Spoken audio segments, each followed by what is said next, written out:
At my daughter's beach wedding, her fiancé smirked, pay $50,000 for this luxury, or vanish forever.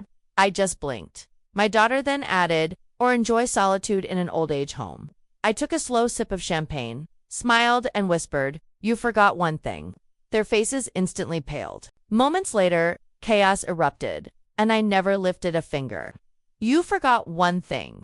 These words slipped from my lips like velvet-trapped daggers, barely audible above the rhythmic crash of waves on the pristine Cape Cod shoreline. The champagne in my hand caught the golden light of sunset as I raised it, holding eye contact with my daughter and her new husband. I hadn't planned to say it, not yet.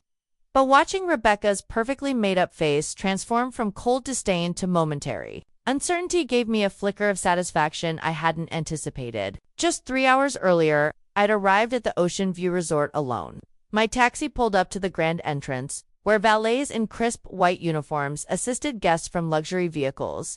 The driver, sensing my hesitation, offered an encouraging smile. Beautiful place for a wedding, he commented, helping me with my single overnight bag. Yes, I managed. Smoothing down my department store dress, the nicest one I owned, a pale blue number I'd splurged on after 6 months of setting aside tip money. My daughter's getting married. The pride I tried to infuse in those words fell flat as I stepped onto the manicured grounds. Immaculate white chairs, adorned with lavish floral arrangements, faced the ocean. Crystal glasses caught the sunlight, casting prisms across professionally decorated tables. Women in designer dresses mingled effortlessly, their laughter tinkling, like the champagne being poured into flutes worth more than my weekly grocery budget. A tall woman with unnaturally smooth skin glanced at me, her eyes performing a quick assessment.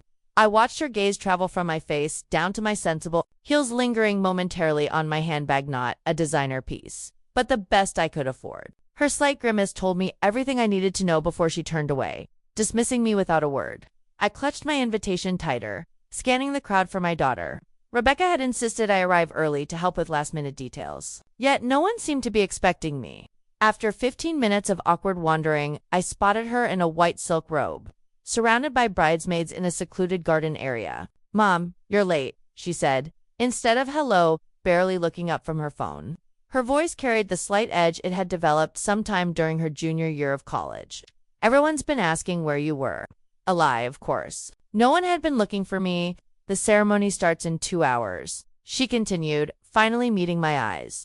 Your dress is fine. Just try not to embarrass us today, okay? The words stung more than they should have. After all, this wasn't new territory. I nodded, forcing a smile as she instructed a wedding coordinator to show my mother to her seat. For the ceremony, I asked, confused. For the reception, Rebecca clarified with a sigh that suggested I was being particularly slow. You're at table 19. It's in the back corner, away from where we'll be taking family photos. The coordinator, a young woman with kind eyes, gave me a sympathetic glance as she led me away. Would you like something to drink while you wait, Mrs. Foster? Grace, I corrected automatically. And yes, maybe some water. 2 hours later, I watched my beautiful daughter walk down the aisle toward David Harrington, scion of a Boston real estate empire. Rebecca was radiant in a designer gown that had cost more than 3 months of my rent. I'd offered to help pay for her dress, but she'd laughed, saying, Mom, you couldn't afford the veil, let alone the gown. During the ceremony, I sat alone in the second-to-last row, surrounded by distant acquaintances and work colleagues, who chatted among themselves, not bothering to introduce themselves to the mother of the bride. I didn't cry when they exchanged vows. Something had hardened inside me months ago, calcifying with each small rejection. The cocktail hour was in full swing when David approached me, 2 champagne flutes in hand. At first I felt a flicker of hope, perhaps a gesture of family connection. Grace, he said with that practiced smile that never reached his eyes. Enjoying yourself? It's a beautiful wedding, I answered carefully, accepting the champagne. You and Rebecca must be very happy. We are, he agreed, glancing around to ensure no one was within earshot. Though there's still the matter of your contribution to discuss. I froze, the flute halfway to my lips. My contribution? Yes, David continued smoothly, his voice maintaining that charming cadence he used with everyone. Rebecca mentioned you'd be helping with the final wedding costs. $50,000 should cover it. The champagne suddenly tasted bitter. $50,000. David, I don't have that kind of money. His smile never faltered, but something cold entered his eyes. Grace, let's be honest. We've accommodated your situation as best we could, but appearances matter in our circles. Rebecca's embarrassed enough by your background. The least you could do is compensate for the inconvenience. Inconvenience? I repeated, stunned by his audacity. There you two are. Rebecca appeared at David's side, her wedding dress catching the sunset's glow. She looked like a princess from a fairy tale, one who had forgotten her humble beginnings. Mom, has David talked to you about our arrangement? He mentioned something about $50,000, I said quietly. Rebecca's smile remained fixed, her voice dropping to a whisper. It's not much, considering what we've done for you. We invited you despite David's parents' reservations. We gave you a seat at the reception. If you can't contribute financially, perhaps it's best we go our separate ways. What are you saying? I asked, although I already knew. I'm saying there is a lovely retirement community in Arizona where you wouldn't bother anyone, she replied coolly. Your choice, pay for the luxury of being in our lives, or vanish forever. It's really quite simple. I looked between them, my daughter, and her new husband, standing before me like royalty addressing a peasant. 18 years of sacrifice, 3 jobs at once to put her through college. My retirement fund poured into her boutiqueal, forgotten. Something settled inside me then, a calm certainty. I sipped my champagne slowly, letting the moment stretch. Then I looked directly into their confident faces and whispered, "You forgot one thing." The flash of fear that crossed their expressions was unmistakable. They hadn't expected defiance. "Excuse me," I said, rising gracefully. "I need to powder my nose." As I walked away, I could feel their eyes boring into my back. They had no idea what was coming, what I had been preparing for months. The chaos that would erupt would be entirely of their making, and I wouldn't have to lift a finger. As I walked away from Rebecca and David, my heels clicking against the polished stone path leading to the resort's main building, memories flooded through me. Not of my daughter's wedding day, but of another night 18 years ago, when I made the most important decision of my life. Rain had pounded against the windows of our small Boston apartment as I pressed my trembling fingers against my swollen cheek.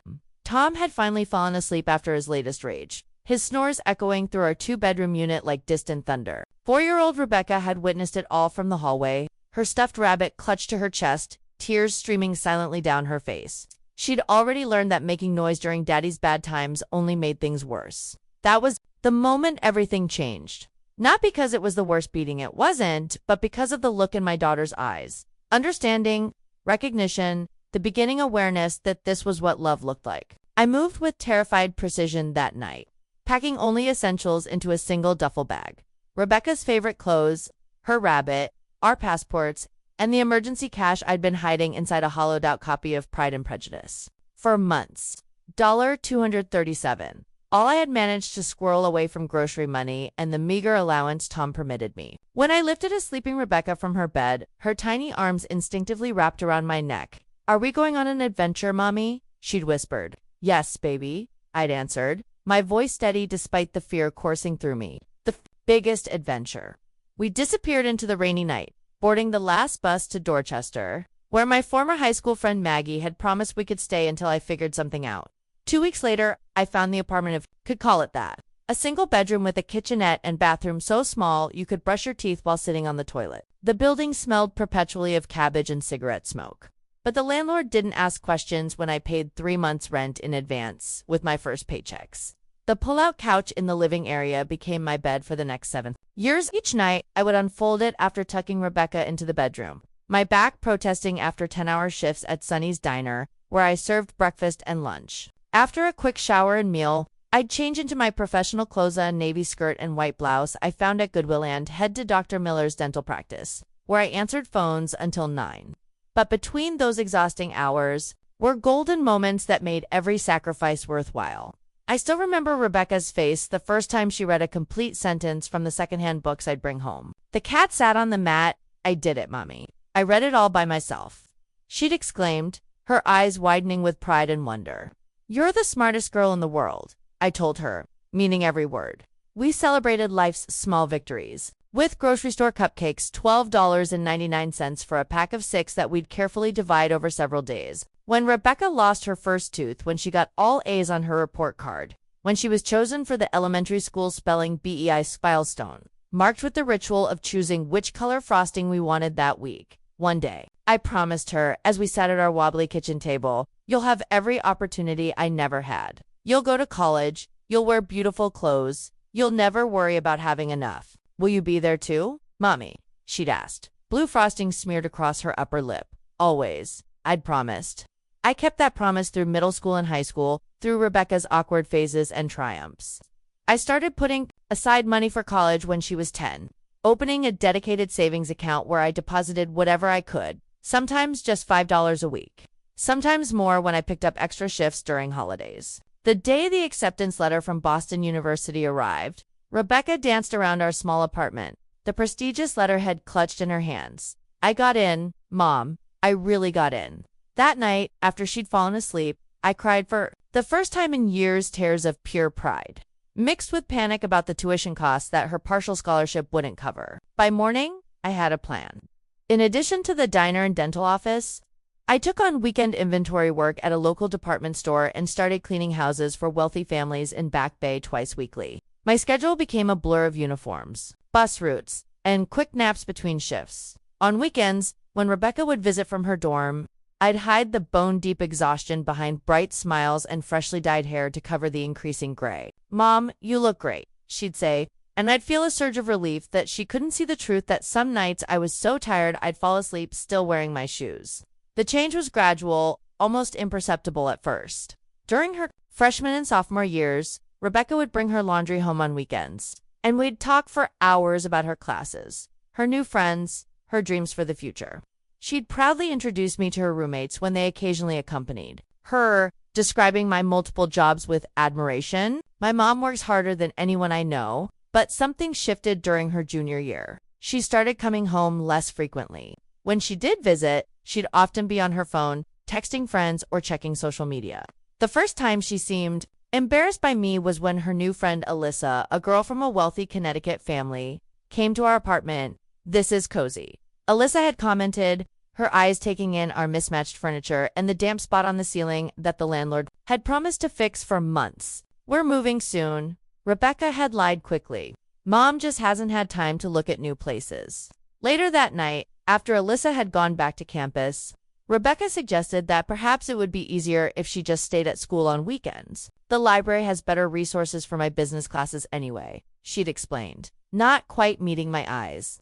I nodded, swallowing the hurt. Whatever helps you succeed, sweetheart. I didn't tell her that I'd already been planning to pick up a 6th shift at the diner on Saturdays. Her success was all that mattered, even if the path to it gradually took her away from me. Rebecca graduated with honors, her business degree from Boston University opening doors I never dreamed possible for my daughter. I sat in the audience during the ceremony, cheeks aching from smiling so hard, watching her confident stride across the stage. My hands were raw from extra shifts, the skin cracked and reddened from cleaning chemicals, but I wore gloves to hide. As I applauded louder than anyone. 2 weeks after graduation, my phone rang at 11:43 p.m., just as I was collapsing into bed after a double shift. Mom, Rebecca's voice trembled on the line. Are you awake? I need to talk to you. I sat up immediately, sleep forgotten. What's wrong, sweetheart? Are you okay? I found it, Mom, she said, words tumbling out between sniffles. My dream. My purpose. She explained how she'd stumbled upon a vacant storefront in an up-and-coming corner of Beacon Hill. The space was small but had character. Exposed brick walls, original hardwood floors, and large windows, perfect for displays. The landlord had given her a tour and mentioned how the area was attracting young professionals and fashion-conscious residents. I could open my own boutique, she whispered, her voice filled with a mixture of terror and exhilaration. Curated pieces for professional women, unique items you can't find at department stores. I've already started contacting small designers. That sounds wonderful, I said, genuinely excited for her vision.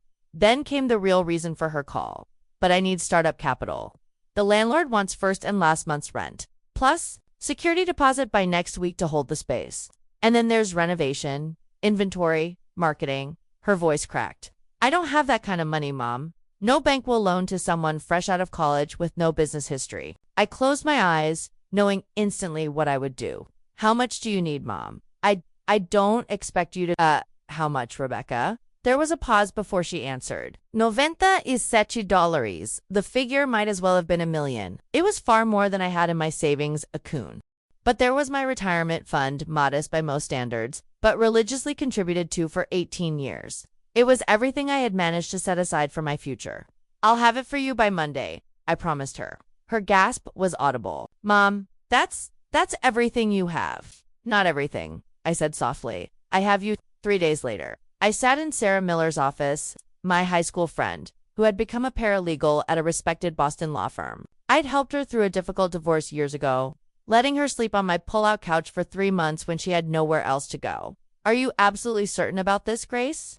Sarah asked, pushing her glasses up on her nose as she reviewed the paperwork for liquidating my retirement account. This is every penny you've saved. I'm certain, I replied. Sarah's lips pressed into a thin line.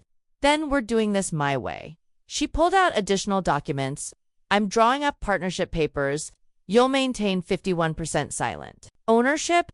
Rebecca will be the face of the business, but you'll have legal protection. I started to protest, but Sarah held up her hand.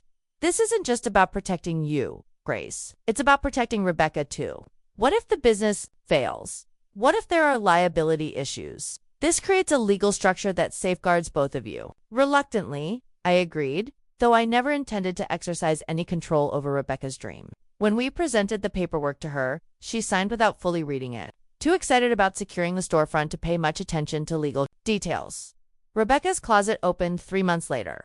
The grand opening was modest. A small cheese platter, inexpensive champagne, and handwritten invitations to everyone in Rebecca's network. I stood in the background, watching my daughter greet potential customers with natural charm, showcasing the carefully selected inventory with genuine passion.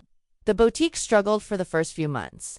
I quietly contributed more from my savings when rent came due, never mentioning the additional support. Rebecca worked 14-hour days, designing window displays late into the night, negotiating with vendors, and building relationships with customers one sale at a time. Then came the miracle. Alyssa, Rebecca's college friend, the one who had found our apartment cozy, had become something of a social media lifestyle influencer. She visited the store one afternoon, tried on a striking blue dress Rebecca had sourced from an unknown Brooklyn designer, and posted a photo to her Instagram account. By morning, the post had gone viral in Boston social circles. By afternoon, there was a line outside the boutique. By the end of the week, Rebecca had sold through nearly all her inventory and was frantically calling suppliers for rush orders. Rebecca's closet became the fashion destination for Boston's young professionals. Local magazines featured it in their hidden gems sections. More social media influencers came, posted, and spread the word. Within 6 months, Rebecca was looking to expand into the vacant space next door. I watched it all unfold with overwhelming pride. My daughter, my brilliant, hardworking daughter, was succeeding beyond anything I had imagined when I fled with her in the night all those years ago. I deliberately stayed away during business hours, only visiting after closing to help with restocking or accounting. Rebecca never asked me to stay away. It was my choice, understanding instinctively that her sophisticated clientele might see my presence, with my discount store clothes and work-worn hands, as inconsistent with the boutique's upscale image. You should come by during the day sometime, Rebecca said occasionally, but her tone lacked conviction. Your world now, not mine? I'd respond lightly. I'm happy just seeing the results. The first real sting came unexpectedly. About a year after opening, I had stopped by earlier than usual one evening, planning to surprise Rebecca with dinner after a particularly successful week. The boutique was still open, customers browsing the new fall collection.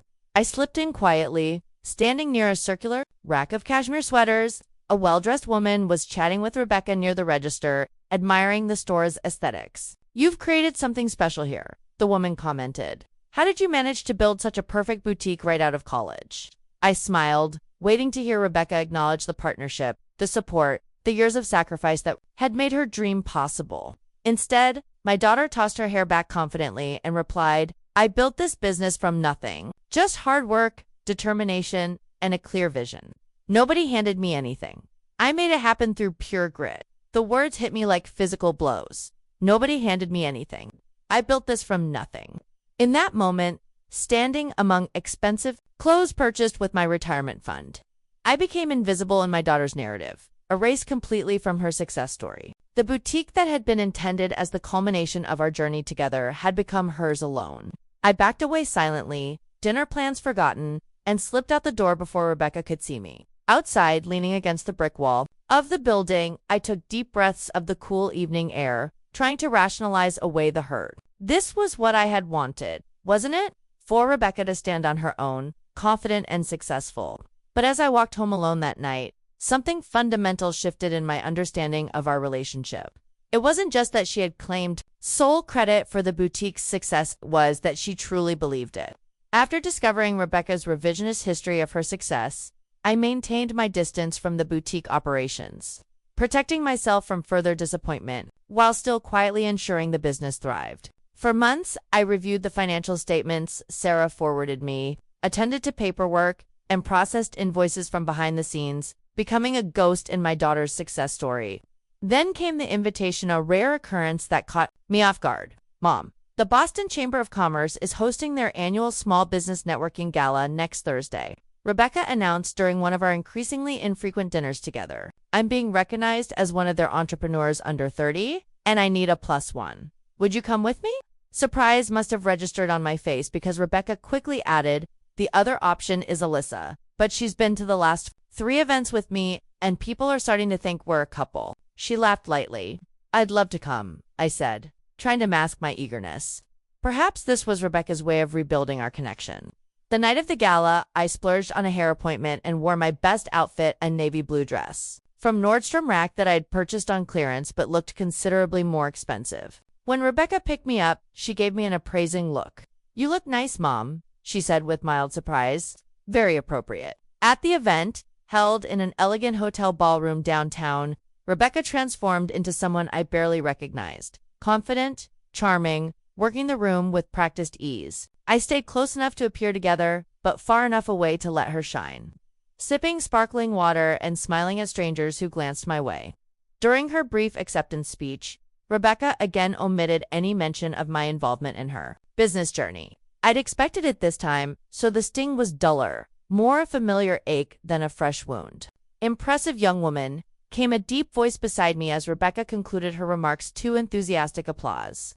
I turned to find a strikingly handsome man in his early 30s watching my daughter with open interest. His tailored suit spoke of wealth, but it was the confident set of his shoulders and the calculating intelligence in his eyes that commanded attention. Thank you, I replied. She's my daughter. Something flickered across his features, ricement, perhaps surprise. David Harrington, he said, extending his hand. Harrington Development Group. The name was familiar, one of Boston's old money real estate families whose buildings dotted the city skyline. Grace Foster, I responded, shaking his hand. His eyes performed a quick, subtle inventory, taking in my dress, my shoes, my lack of expensive jewelry, before he asked, And what do you do, Ms. Foster? I'm in the service industry, I answered vaguely, having learned that people responded better to ambiguity than the truth of my multiple working-class jobs. Mom. Rebecca appeared suddenly at my side, slightly breathless with excitement. I've been looking everywhere for you. Her attention immediately shifted to David, and I witnessed the instantaneous chemistry between them, like watching a match strike against phosphorus. David Harrington, he introduced himself, his entire demeanor shifting to something more animated and engaging than the polite interest he'd shown me. Rebecca Foster, my daughter replied, extending her hand, with a graceful flourish. Rebecca's closet, the woman of the hour, David smiled, holding her hand a moment longer than necessary. I was just telling your mother how impressive your accomplishments are. Rebecca beamed, and in that moment, I became invisible, again a prop in their meeting story, rather than an active participant. I watched as David smoothly maneuvered the conversation away from me, asking Rebecca detailed questions about her business model, her expansion plans, her vision for the future. Within 20 minutes, he had secured her phone number and extracted a promise to tour her boutique personally the following week. Within 3 days, they were on their first date.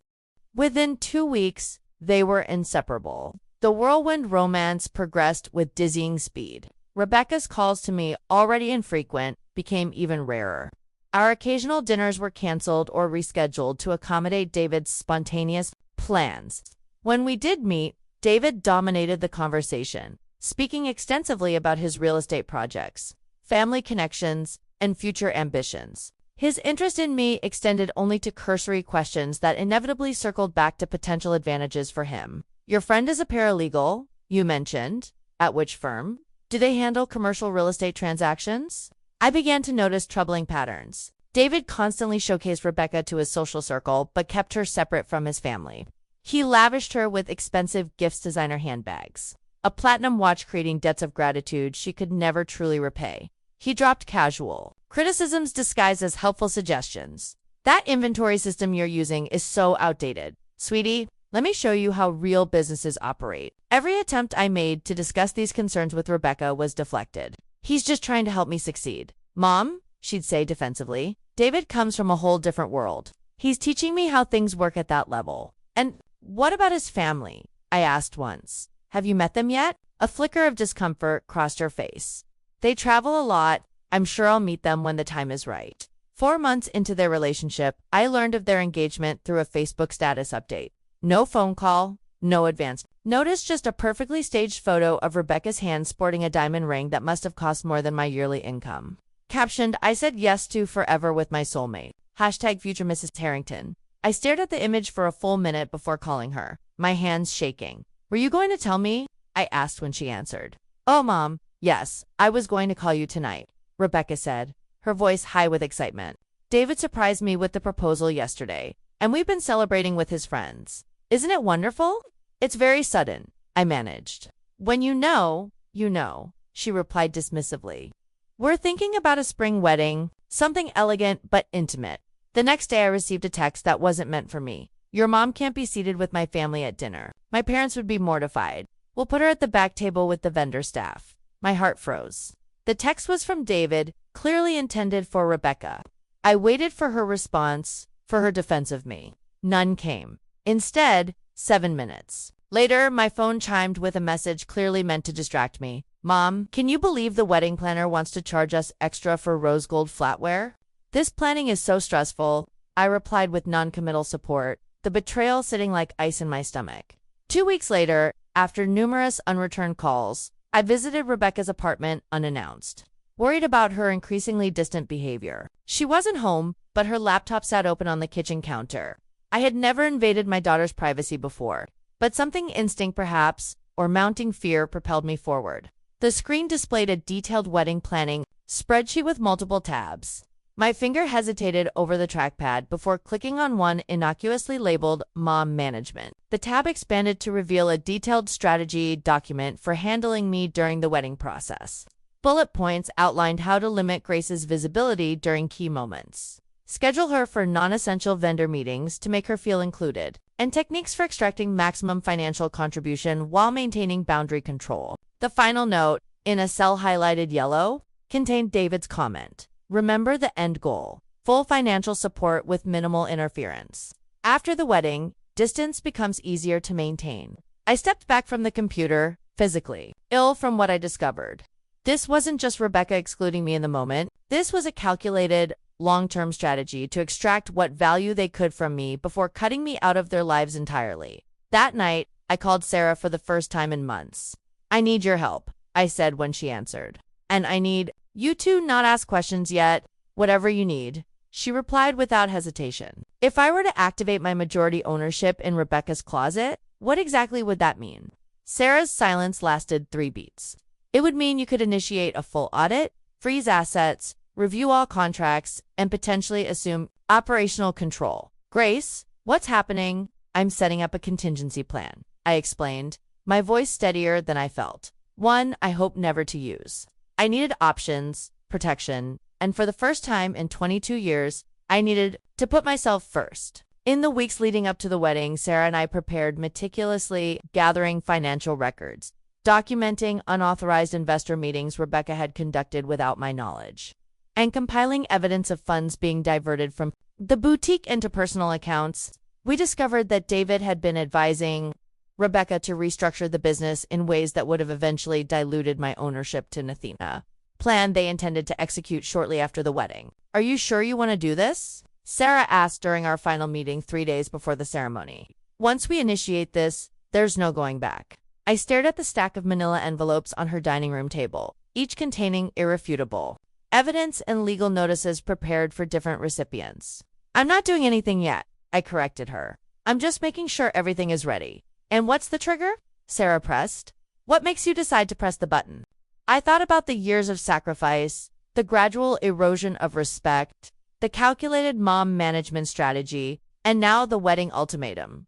I'll know when it happens, I said quietly. The confrontation on the beach, their demand for $50,000 with the alternative of being shut out of their lives forever, was the final confirmation that my daughter and her husband viewed me solely as a resource to be drained and discarded. The moment I whispered, "You forgot one thing," and watched fear flash across their faces, I knew exactly what needed to happen. After excusing myself to powder my nose, I walked past the resort's lavish bathroom and continued along the wooden boardwalk that led away from the reception area. Finding a secluded alcove between two sand dunes, I sat on a weathered bench, facing the ocean. The sunset painted the water in shades of amber and gold as gentle waves lapped at the shore. Nature's beauty stood in stark contrast to the ugliness I just experienced. My hands didn't tremble as I pulled out my phone and composed a simple text to Sarah, "Sandcastle time." 3 dots appeared immediately, followed by her response, "Understood. Packages delivering now. Legal team standing by. Are you okay?" "I will be," I typed back. I remained on that bench for exactly 7 minutes, breathing,